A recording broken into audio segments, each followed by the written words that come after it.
One day, while playing outside, Maya spotted a tiny creature running around. She reached out to pet it, but suddenly she felt a sharp pain in her finger. It had bitten her.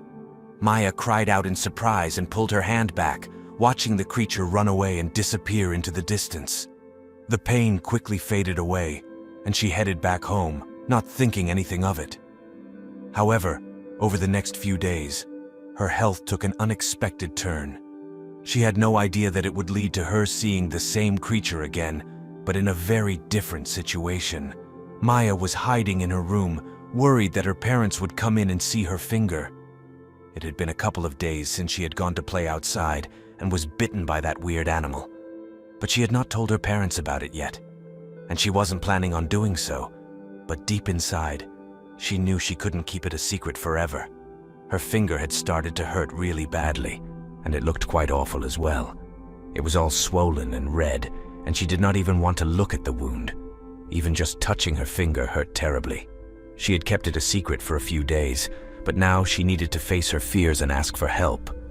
She had put it off for as long as possible because her parents always warned her to stay at a safe distance from wild animals, because she could never know if they wanted to hurt her.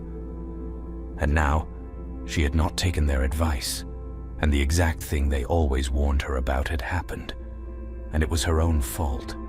She really thought the animal was not going to hurt her. It was so tiny.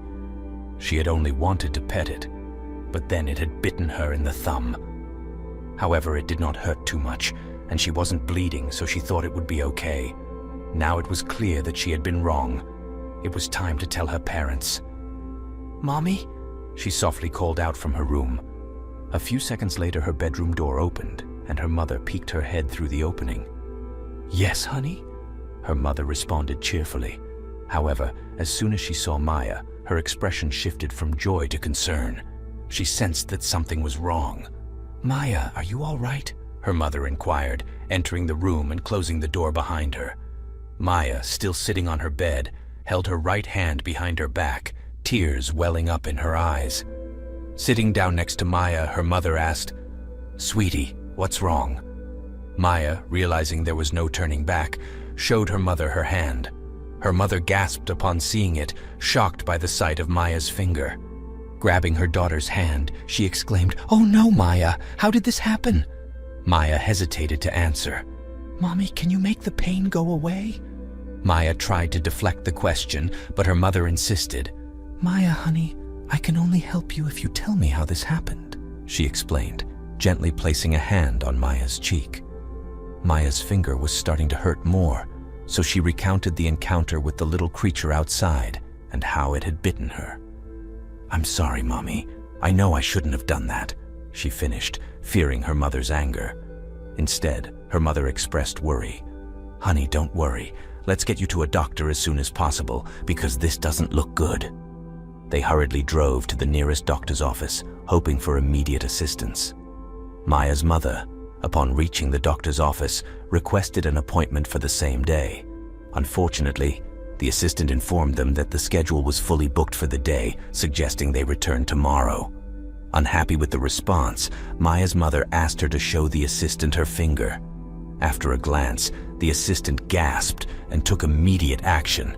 After a brief wait, the doctor, Dr. Roberts, attended to Maya's wound, cleaning and bandaging it. He prescribed antibiotics for the infection. Before they left, the doctor expressed his concern about the animal that bit Maya and assured them that animal control would take care of it.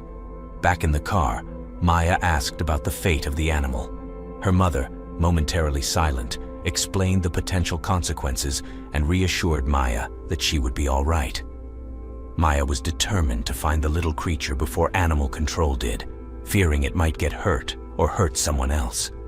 She ran to the spot where she had encountered the animal, searching for almost an hour with disappointment. However, she heard rustling behind a rock, approached cautiously, and was delighted to find the creature again. Maya reassured the tiny animal, naming it Milo, and offered berries she had collected. Their bond deepened, and Maya started experimenting with different foods. Milo became a regular part of her evenings, and their playful interactions turned him into more than just an animal. He became her friend. As rumors spread about an unusual creature in the neighborhood, Maya kept her meetings with Milo a secret.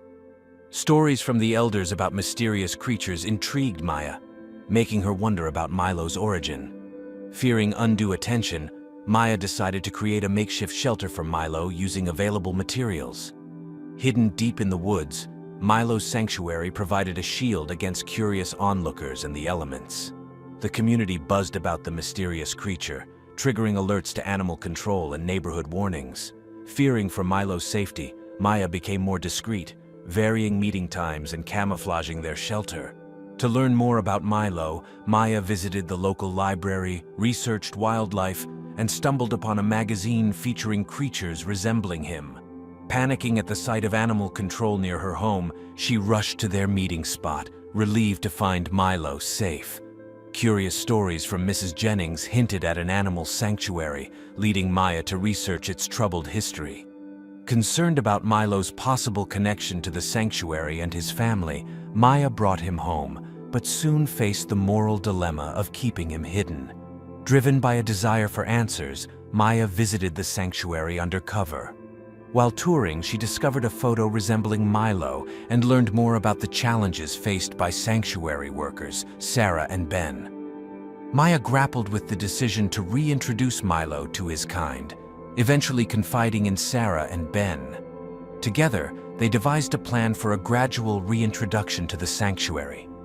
As the day arrived, Maya prepared Milo for the transition, whispering assurances and shedding tears. In the sanctuary, Milo encountered creatures like him, marking a hopeful reunion with his kind. Their curiosity evolved into playful interactions, marking the beginning of Milo's new chapter. Each day, Milo grew closer to his new companions, engaging in activities like foraging and play fighting. Maya, observing from a distance, felt a mix of pride and a hint of sorrow. Inspired by Milo's story, Maya developed a passion for understanding the animal kingdom and nature's delicate balance. She became a sanctuary volunteer, contributing to various tasks and immersing herself in learning. While Milo held a special place in her heart, Maya formed new bonds with other sanctuary animals. News of Maya's discovery and Milo's true identity spread, turning Milo into a symbol for wildlife awareness. Maya embraced the role of a young ambassador for wildlife conservation, initiating campaigns and educational workshops. Her efforts sparked a transformation in the community's perspective towards nature, inspiring a new generation of conservationists. In recognition of Maya's contributions, the sanctuary proposed a dedicated section named Maya and Milo, an unbreakable bond. This exhibit showcased Milo's family and documented Maya's journey through pictures, artifacts, and diary snippets. Maya's story triggered an educational wave, influencing curriculum changes in schools to emphasize the importance of every creature in maintaining nature's balance. Years later, Maya reflected on her time with Milo, cherishing the impact of their bond evident in the thriving community, the bustling sanctuary, and the lasting change in a girl touched by a baby meerkat.